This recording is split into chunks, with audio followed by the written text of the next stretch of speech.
Olá, pequenos contadores de histórias! Sejam muito bem-vindos à nossa aventura pelas histórias do dia a dia. Você já parou para pensar em como as coisas mais simples do nosso dia, como uma conversa engraçada no restaurante ou uma pequena confusão na rua, podem virar histórias incríveis?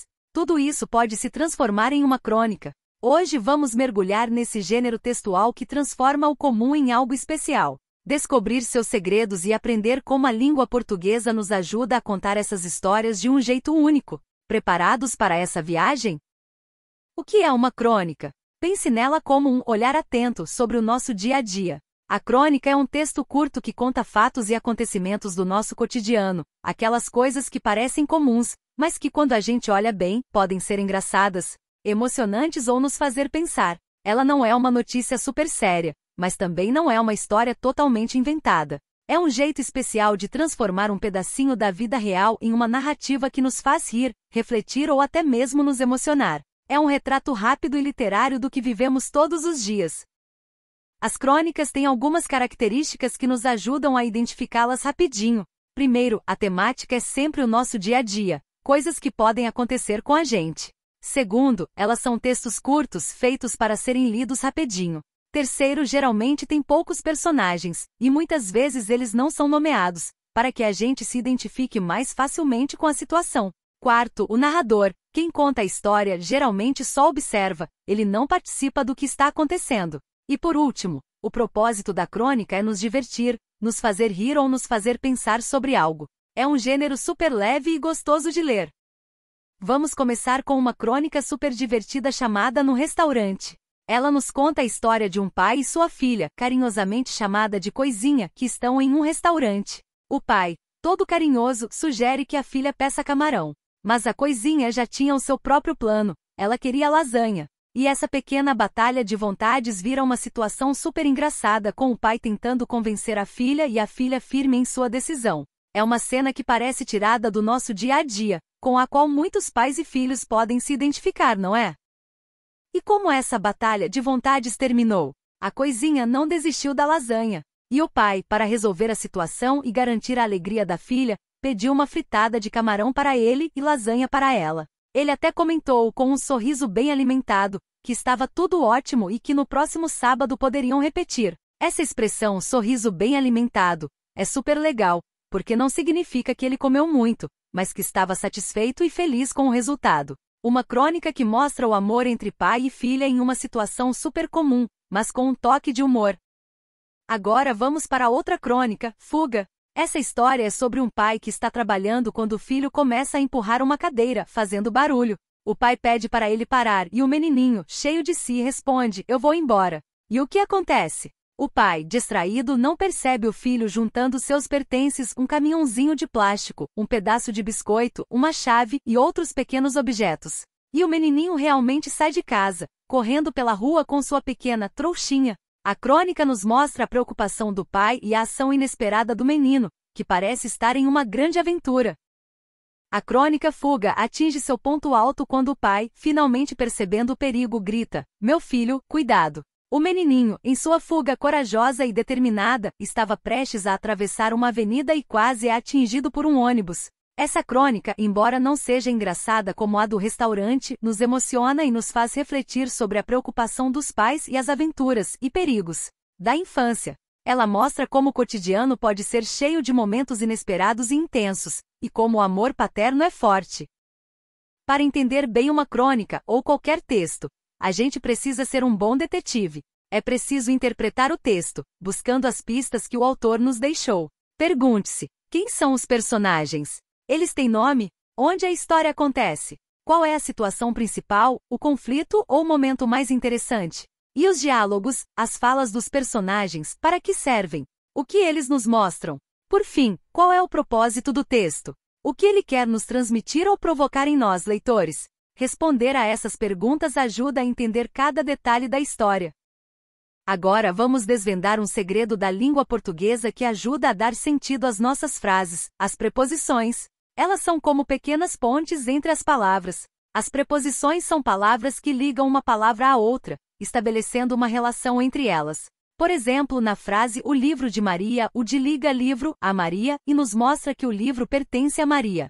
As mais comuns são a com, contra, de, para, sem, sobre. Elas parecem pequenas, mas são super importantes para a gente se comunicar com clareza e construir frases com significado.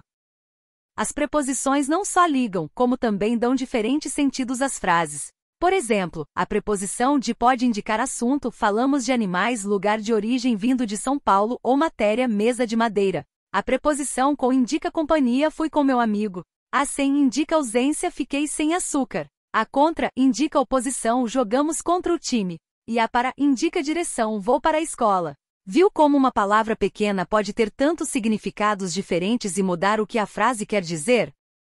E quando duas ou mais palavras se juntam para fazer o trabalho de uma preposição? Aí temos as locuções prepositivas. É como uma equipe de super-heróis da gramática. Elas são um conjunto de duas ou mais palavras que exercem a função de preposição, ajudando a ligar termos e dar sentido à frase. Por exemplo, ao redor de é uma locução prepositiva que indica lugar. Outros exemplos são abaixo de, além de, a respeito de acordo com, em vez de. Elas também reforçam a ideia de ligação e de sentido na nossa comunicação. É a força da união das palavras. Preparem-se para um dos superpoderes mais legais da nossa língua, a linguagem figurada. Ela é usada para a gente dar um toque especial nas palavras, fazendo com que elas tenham um significado diferente do normal, do literal. É como se a gente pintasse um quadro com as palavras, criando imagens na mente do leitor, expressando emoções e deixando o texto muito mais rico e interessante. É a arte de dizer uma coisa querendo dizer outra, de forma criativa e cheia de imaginação. Vamos ver alguns tipos de linguagem figurada que aparecem nas crônicas? Duas figurinhas carimbadas da linguagem figurada são a metáfora e a metonímia. A metáfora é quando a gente usa um termo no lugar de outro porque eles têm alguma semelhança.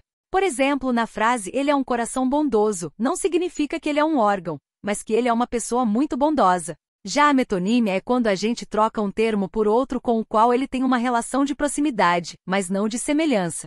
Por exemplo, a sala de aula aplaudiu de pé. Não foi a sala, o cômodo, que aplaudiu, mas os alunos que estavam na sala. Duas outras figuras de linguagem muito legais são a sinestesia e a personificação. A sinestesia é quando a gente mistura sensações de diferentes sentidos. Por exemplo, em cheiro adocicado, estamos misturando o olfato, cheiro, com o paladar, doce. É como sentir um cheiro que tem gosto. Já a personificação é quando damos características humanas a seres que não são humanos, como objetos ou animais. Sabe quando a gente diz que a coisinha amou ou que o restaurante inteiro estava interessado? A coisinha, que é a menina, não ama como adulto e o restaurante, o lugar, não tem interesse, são as pessoas que estavam lá. É a magia de dar vida às palavras. Que tal você se tornar um cronista? É super legal criar sua própria história do dia a dia. Para isso, siga alguns passos. Primeiro, faça um planejamento. Pense em uma situação real que você viveu, escolha quem vai ler sua crônica e qual seu objetivo. Depois vem a escrita. Conte a história como um observador. Use a linguagem simples do dia a dia. Evite nomear os personagens e não tenha medo de usar a linguagem figurada para deixar tudo mais divertido. E por último, a revisão e edição. Veja se o texto faz sentido, se está bem escrito e peça para um amigo ou professor ler e dar uma opinião. E sabia que a crônica não precisa ser só escrita? Ela também pode ser contada através de fotografias. Sim, a crônica em fotografia é quando um fotógrafo, como o famoso Henri Cartier-Bresson, captura cenas e momentos simples do dia a dia. Uma imagem, às vezes, fala mais que 1000 palavras, e uma foto pode revelar sentimentos e detalhes que passariam despercebidos. É um jeito lindo de escrever, uma crônica visual, mostrando a beleza e a poesia das pequenas coisas da vida através de uma lente. É a arte de observar e registrar. Chegamos ao fim da nossa aventura pelas histórias do dia a dia, e vocês foram incríveis. Aprendemos o que é uma crônica, suas características e como interpretar esses textos tão especiais. Desvendamos os segredos das preposições e locuções prepositivas que conectam as palavras e dão sentido às frases. E nos divertimos com a linguagem figurada, descobrindo as metáforas, metonímias, sinestesias e personificações. Vocês agora são verdadeiros cronistas, capazes de observar e contar as belezas e os humores do cotidiano. Continuem curiosos, lendo muito e usando todo esse conhecimento para rir e aprender ainda mais. Parabéns e até a próxima aventura! Deixa seu like no vídeo e se inscreva no canal, isso é muito importante para nós.